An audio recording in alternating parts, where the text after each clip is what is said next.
Hi everyone, welcome back to my channel. तो friend, आज की वीडियो में हम बात करने वाले हैं क्लाउड कंप्यूटिंग के बारे में।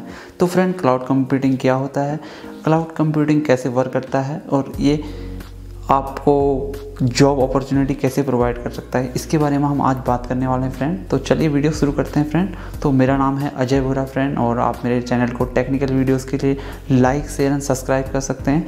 तो फ्रेंड चलो वीडियो शुरू करते हैं। तो फ्रेंड, अगर आप लोकली अपने डेटा को स्टोर करेंगे तो उस पर क्या होगा कि आप उस डेटा को जहाँ पर हैं वहीं पर आप इसका एक्सेस कर सकते हैं। उस डेटा को आप दूसरी जगह जाके एक्सेस नहीं कर सकते, क्योंकि जो डेटा है आपका वो लोकली स्टोर्ड है फ्रेंड।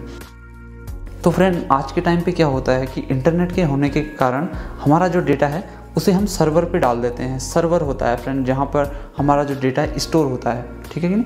तो फ्रेंड, हमारा जो नॉर्मली क्या है, हम जो डेटा स्टोर करते हैं वो करते हैं हम लोग नॉर्मल हार्ड ड्राइव पे, जो कि लोकली है। अगर फ्रेंड आप कहीं दूसरी सिटी में जाते हैं, दूसरी जगह जाते हैं, या तो उस हार्ड ड्राइव को आपने कैरी करना पड़ेगा अपने साथ, या उस डेटा को आप ये भी कर सकते हैं क्लाउड कंप्यूटिंग की मदद से उस डेटा को आप सर्वर पे अपलोड करके दूसरे शहर में जाके इंटरनेट के थ्रू उसको क्या कर सकते हैं, आप यूज़ कर सकते हैं। तो फ्रेंड, इस क्लाउड कंप्यूटिंग का काम ही यही होता है। कुछ कंपनियां हैं जैसे अमेज़ॉन, माइक्रोसॉफ्ट, गूगल जैसी कंपनियां अपना एक खुद का सर्वर बना के उस पर आप अपना डेटा स्टोर करते हैं, और दूसरी जगह जैसे ही आप जाते हैं इंटरनेट की हेल्प से आप उस डेटा को एक्सेस कर लेते हैं। तो यही है फ्रेंड क्लाउड कंप्यूटिंग। जैसे आप अपने डेटा को जैसे इंटरनेट पे आप अपलोड करेंगे तो दूसरी जगह जाके आप उस डेटा को क्या कर सकते हैं, एक्सेस कर सकते हैं। तो फ्रेंड, क्लाउड कंप्यूटिंग पे अभी जो इंडिया पे जो कंपनियां हैं जैसे विप्रो हो गई, TCS, इन्फोसिस जैसी बड़ी मल्टीनेशनल कंपनियां अभी कुछ आपको छोटे स्केल पे ये प्रोवाइड करती हैं। तो फ्रेंड, जो ये कंपनियां होती हैं इनके बहुत बड़े डेटा सेंटर होते हैं जहां पर बहुत सारी स्टोरेज डिवाइस लगे रहती हैं,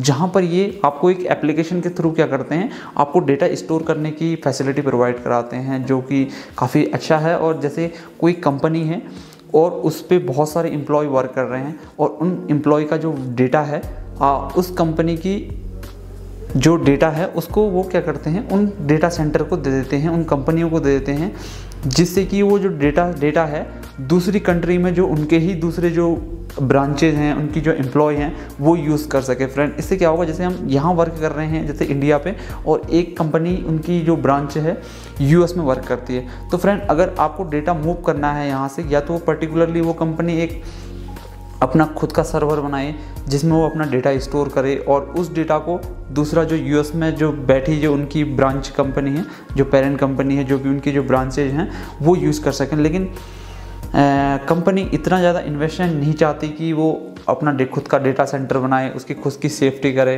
तो उसमें बहुत ज़्यादा उनका टाइम कॉस्ट कंज्यूम होता है। तो फ्रेंड, वो क्या करती है, बहुत बड़ी कंपनियों को ये अपना जो डेटा है उसको दे देती हैं, और जो कंपनियां होती हैं वो काफ़ी सेफली आपके जो डेटा को है उसको सुरक्षित रख के उसको एक जगह से दूसरी जगह एक्सेस करने की फैसिलिटी प्रोवाइड करती है। तो फ्रेंड, जैसे गूगल होगी, अमेज़ॉन होगी, यही कंपनियां क्या करती हैं, अपने डेटा सेंटर पे आपका डेटा रखती हैं, और दूसरी जगह इंटरनेट के थ्रू आप क्या करती है, उसको एक्सेस कर सकते हैं। तो फ्रेंड, आज की वीडियो में हमने देखा कि क्लाउड कंप्यूटिंग क्या है, और अब हम जानते हैं कि इंडिया पे इसकी क्या अपॉर्चुनिटी है। तो जॉब के लिए काफ़ी अपॉर्चुनिस्टिक फील्ड है फ्रेंड, आप भी इस पे ज्वाइन कर सकते हैं, सीख सकते हैं क्लाउड कंप्यूटिंग कैसे वर्क करता है, कैसे इसका जो पूरा मैकेनिज्म है, कैसे इसका एल्गोरिदम है, कैसे वर्क करता है, आप देख सकते हैं, उस पर जा सकते हैं, उस फील्ड पे घुस सकते हैं, आप अपना कैरियर बना सकते हैं उसमें। काफ़ी स्केल अप बिजनेस है फ्रेंड, काफ़ी ज़्यादा जो कंपनियां हैं अभी ये छोटे स्केल पे करती हैं, लेकिन जैसे ये समय बीतता जाएगा हम टेक्नोलॉजी पे ज़्यादा डिपेंडेंट हो जाएंगे, हमारा डेटा बहुत ज़्यादा हो जाएगा, तो हम खुद ही अपना जो डेटा है उसको क्या करेंगे, हम लोग सर्वर पे डाल देंगे, दूसरी कंपनियों को दे देंगे कि भैया हमारा जो डेटा है इसको आप रख लीजिए। फ्रेंड, आपको मैं क्लाउड कंप्यूटिंग का एक एग्जांपल दूँ तो जैसे हम लोग अपनी जो इमेज है या कुछ आपकी वीडियोज़ हैं, जो आपका डेटा है, उसको अगर आप गूगल के ड्राइव पे आप सेव करते हैं उस डेटा को, तो क्या होता है कि आपके मेमोरी से वो स्पेस हट चुका है। जैसे मेरी जो हार्ड ड्राइव है उसमें से जो 14 GB या 15 GB आपको फ्रीली देता है, उतनी GB में आप अपनी इमेज, सॉन्ग्स, वीडियोज़, डॉक्यूमेंट सब क्या कर सकते हैं, उस पर रख सकते हैं गूगल की ड्राइव पे। तो वो गूगल का एक डेटा सेंटर है जहाँ पर गूगल आपको फैसिलिटी प्रोवाइड करता है कि आप 15 GB तक जो डेटा है उसको आप अपने उसके सर्वर पे रख सकते हैं, सेफली रहता है। अब मैंने भी देखे, जैसे मेरी कुछ इमेजेस हैं, कुछ डॉक्यूमेंट्स हैं, उनको मैंने क्या किया है कि गूगल की ड्राइव पे रखी हैं। तो वो क्या है कि एक क्लाउड कंप्यूटिंग की तरह ही वर्क कर रहा है। जैसे मैं दूसरी सिटी पे जाता हूँ या दूसरी जगह कहीं भी जाता हूँ तो मैं अपने मेल आईडी के थ्रू उस डेटा को एक्सेस कर सकता हूँ। तो वही फ्रेंड क्या है, क्लाउड कंप्यूटिंग है। तो कंपनियाँ आज के टाइम में बहुत ज़्यादा ये यूज़ करती हैं। बहुत जैसे मल्टीनेशनल कंपनी होती हैं, उनका कुछ डेटा होता है तो कंपनी उसी डेटा को रखती हैं। तो फ्रेंड, आज की वीडियो में हमने जाना कि क्लाउड कंप्यूटिंग कैसे वर्क करता है, जो आजकल ट्रेंड पे है काफ़ी ज़्यादा। और तो friend, like share and subscribe करना ना भूलिएगा मेरे चैनल को। Thank you.